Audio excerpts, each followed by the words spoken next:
What's going on, everybody? Welcome to GameFreak. In today's episode, we are going to revisit SplatterHouse.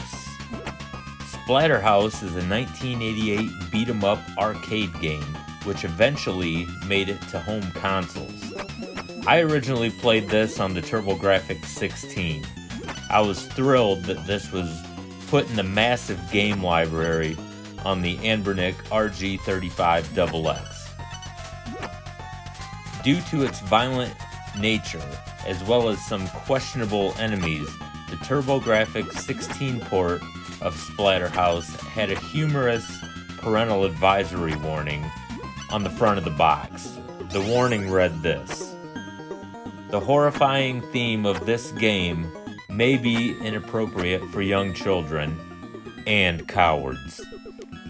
I thought that was pretty fucking hilarious. At the time, I mean, I still chuckle when I read about it. And before we jump any further into this, it'd be greatly appreciated if you click that like and subscribe button. Alright, so let's get back into this. SplatterHouse is a side-scrolling beat-em-up. You control Rick, a parapsychology student who is trapped inside West Mansion.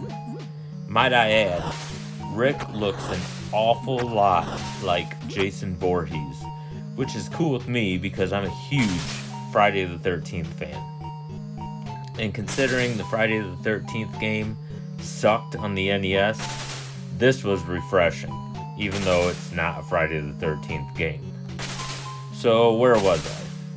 Oh yeah, after his resurrection by the Terror Mask, Rick makes his way through the mansion, fighting off hordes of creatures in a vain attempt to save Jennifer from a grisly fate.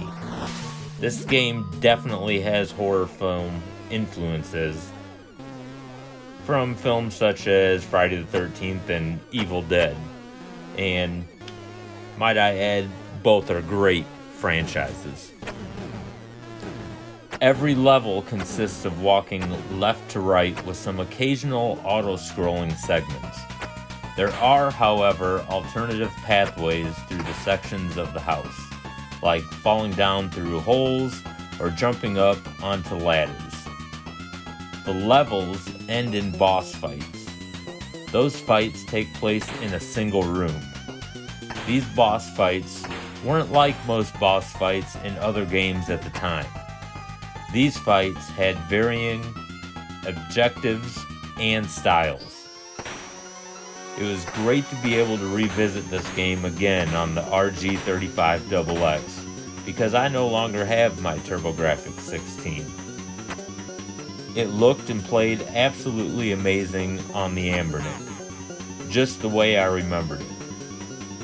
If you love horror movies or horror-based video games and have never played SplatterHouse, you will be sure to enjoy this cult classic. So thanks for watching and going down memory lane with me. And don't forget to hit that subscribe button, and I'll catch you in the next video. Game on!